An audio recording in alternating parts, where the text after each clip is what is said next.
อายยอมซ่อมนักเด็กสำใดกะบ่ยอมกลับไปที่พักสำหรับญาแต่งออกมานั่งให้กำลังใจหลานสาวฤดูกาลที่จะมาถึงนี้ต้องดังต้องปังกว่าเก่าแน่นอนหลานสาวคนเก่งสวัสดี FC แฟนคลับมาพบมาพ่อกันตอนเศร้าๆมื้อนี้ท่านผู้ชมจะพาทุกคนไปติดตามเรื่องราวของบอสน้อยอายเนาะที่เกิดขึ้นอยู่สำนักงานเสียงวิหกมื้อวานนี้หลายสิ่งหลายอย่างที่เกิดขึ้นนะเป็นคนหนึ่งที่มีความบึกบืนฝ่าฟันมีความขยันอยู่ในโตท่านผู้ชมเอ้ยบอสน้อยอายนี่บ่ธรรมดาเลยตอนสวยมดสวยนี่ไปหาจับปูจับปลาไปตึกกระดอกตึกกระดุ้งไปซ่อนกุ้งซ่อนหอยตกตอนแรงคิดว่าอายจะถอยว่าพวกเจ้าว่าหลายคนก็บอกโอ้อายคงเมื่อยเล่นอนอยู่เฮือนพุ่นดอกบ่มาฮอดสำนักงานดอกบ่มากวดบ่มากาบ่มาเบิ่งดีเบิ่งให้แทนพอดอกพอบ่อยู่ก็ได้มันบ่แม่นแนวนั้นเด้ช่วงนี้นี่เกือบว่าบ่เห็นอายไปนอนเฮือนนี่ซ้ำเด้อยู่แต่สำนักงานเลยอยู่แต่สำนักงานอยู่กินลิ้นซ่อมอยู่กับสมาชิกคนเก่าและก็ใหม่ผสมปนเปกันไปเมื่อคืนนี่ย่อมซ่อมเดึกๆดื่นๆซ่อมเรียบร้อยแล้วก็มานั่งลิ้นอล้นซาเนาะภาษาเฮาเนาะแต่ว่าคันภาษาไทยเขาเจ้าเอิ้นไว้อย่างบ่มานั่งกับผู้สาว2คนนั่นแหละขาคู่เพิ่นนั่งกวยไปกวยมาอยู่หั่นเบิ่งเขาเจ้าซ่อมตัวเองซ่อมแล้วก็เบิ่งเขาเจ้าซ่อมเมื่อยแล้วก็พักพรญาแต่งก็เห็นหลานบ่ทันกลับเฮือนซั่นตัวจับมือถือออกมาถ่ายคลิปมาหยอกมาล่อมาให้กำลังใจกันซึ่งมันเป็นภาพบรรยากาศที่โคตรอบอุ่นเลยเว้าตามซื่อว่าคันว่าชีวิตเฮานี่ไปอยู่ในจุดนั้นน่ะบ่ฮู้จักเมื่อยสำหรับข่อยนี่ข่อยบ่เมื่อยแน่นอนเนาะเฮาเฮ็ดเฮาซ้อมเมื่อยเฮาเฮ็ดเวียกเมื่อยมาน่ะมีคนมาให้กำลังใจมีคนมาโอ้มาลมถึงแม้ว่าเฮาจะเฮ็ดผิดพลาดเฮาอาจจะเฮ็ดบ่ดีแต่ก็บ่มีคำติมีแต่คำชมแบบนี้น่ะมันก็เลยเฮ็ดให้อายน่ะมีกำลังวังชาขึ้นมามีกำลังใจขึ้นมาทันทีทันใดเมื่อยส่ำใดก็บ่เมื่อยแล้วแบบนี้น่ะท่านผู้ชมเอ้ยเนาะอันนี้คือ เรื่องราวที่เกิดขึ้นอยู่ในโดมเสียงวิหกคนเฮาน่ะเงินคำกำแก้วมันสำคัญบ่เนาะแต่บ่สำคัญกว่าจิตใจแม้แต่กระทั่งโรคภัยไข้เจ็บบางคนนี่ไปห้องพยาบาลปิ่นปัวบ่ได้บาดมาอยู่เฮือนอยู่ซานได้รับความใส่ใจได้รับกำลังใจจากครอบครัวหายดีก็มีท่านผู้ชมเอ้ยโอ้สมพ่อดอกว่าอายเป็นอย่างจึงประสบผลสำเร็จเพราะว่ามีสภาพแวดล้อมครอบครัวที่อบอุ่นแบบนี้จึงเฮ็ดให้อายน่ะพัฒนาแบบก้าวกระโดดและเฮ็ดให้ประสบผลสำเร็จภายใน2ปีก้าวเข้า3ปีนี่เองได้ท่านผู้ชมเอ้ยเนาะ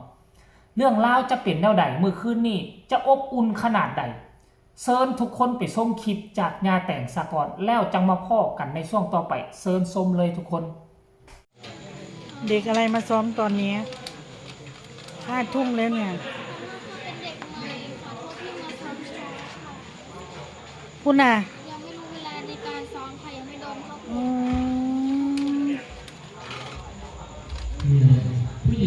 เต็มมานี่เลยเนี่ย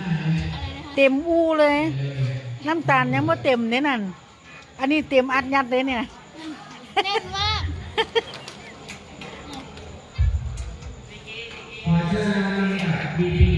นอนไหนวันเนี้ยย่าทำไมเอานอนกับย่าไหมย่าจะล็อกห้องนะย่าจะล็อกห้องนะแต่ว่าบ่ไปนั่นแหม่เพิ่นบ่รู้บ่ชี้ได้นี่เฮ็ดบ่รู้บ่ชี้ได้นี่ได้กินหมกป่าบ่มื้อนี้มันหาแต่ว่ามันกินมันหาแต่บ่มันกินคั่นล่ะพี่น้อง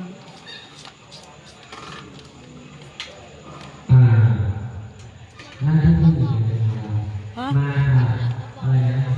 ไปหาป้าบอมก็ไปสิ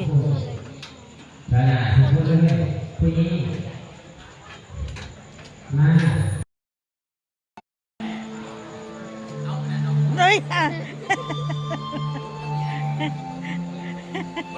หนาวนะเนี่ย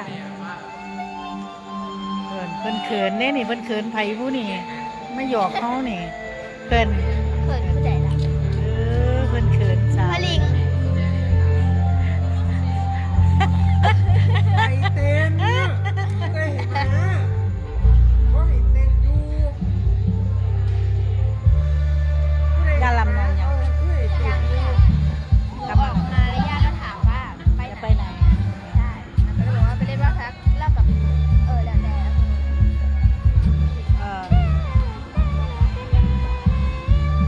ก็คิวไปรับใช่ไหม ใช่ค่ะ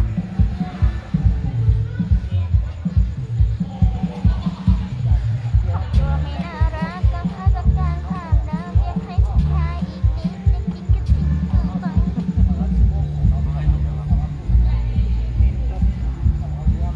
อันนี้หนูอาบน้ำสระผมใหม่ค่ะ เบ้อหน่อย หอมเท่ากับเม็ด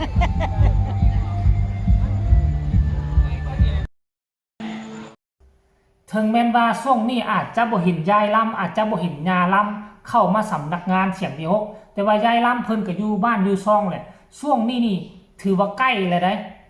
ใกล้ที่จะเปิดฤดูกาลแล้วเดือนนี้ก้าวเข้าเดือน9ลาวเดือน9ไทยแล้วได้แต่ว่าเป็นเดือน8สากลเนาะอีกหน่อยนึงเลยสิเข้าเดือน9แท้ๆแล้วแหละมอแล้วยังเหลืออีกแต่เดือนกว่าๆเท่านั้นทั้งยาลำเพิ่นก็เตรียมชุดแล้วบ่นี่ตัวได้เป็นตาอนามัยตัวได้เป็นตายิบไม้ก็ยิบตัวได้เป็นตาขยายก็ขยายดูแลเบิ่งแยงหลังบ้านที่ดีให้กับอ้ายถึงแม้นว่าบ่เห็นเพิ่นเที่ยวมาสำนักงานแต่ถ้าหากว่ามีงานใหญ่ๆมีงานสำคัญเพิ่นก็ต้องมาแน่นอนเนาะปล่อยให้อ้ายมาซ่อมเต็มที่แบบบ่คัดบ่ขวางแบบบ่โทรนำเป็นหยังคือบ่มาเฮือนเป็นหยังคือบ่มาซ่านมันเดึกแล้วบ่ยายลำฮู้ดีว่าอ้ายไปเฮ็ดหยังไปเพื่อหยังมาคือมาเฮียนฮู้คือมาซ่อมอยู่ทั้งสำนักงานเพราะยายลำบ่ย่านเลยดึกดื่นๆก็สร้างเวลาน้องอ้ายอยากกลับก็มีคนมาส่งดอกคันบ่กลับน้องก็นอนพุ่นแล้วก็แล้วไม่ได้ส่งข้อความบอกกันโทรบอกกันเท่านั้นจบเนี่ยไปใส่มาใส่ก็มีความไว้วางใจต่อกันเพราะว่าน้องคือบอสน้อยไปใส่ก็มีแต่คนดูแลเบิ่งแยงอยู่ทั้งโดมน่ะจึงเฮ็ดให้อ้ายหายห่วงเรื่องอื่นๆเลยหายห่วงมีแต่คิดว่าจะพัฒนาตนเองให้มันเก่งกล้าสามารถคือแนวใดอันเรื่องอื่นๆนี่มีคนปกป้องดูแลอยู่แล้วท่านผู้ชมเอ้ยเนี่ยบุญวาสนาของน้องอ้ายนี่สมกับเป็นบอสน้อยสมกับเป็นบอสน้อยอีหลีและดูการที่จะมาถึงนี่ค่อยเห็นแล้วแหละจุดเปลี่ยนที่สำคัญของน้องอ้ายอาจจะได้มาลัยลายกว่าเก่าแน่นอนถ้าเป็นแบบนี้ท่านผู้ชมเอ้ยมานำเสนอมากล่าวมาบอกมาต้อนกันตอนเศร้าๆคลิปแรกแหกมานกันแล้วกันผู้ใดเห็นแล้วพวกเจ้าฮู้สึกแนวใดแสดงความคิดความเห็นมาได้ฝากกดไลค์กดแชร์ขอคนละ1 ไลค์ 1 แชร์เท่านั้นสำหรับคลิปนี้ลาท่านผู้ชมไปก่อนสบายดี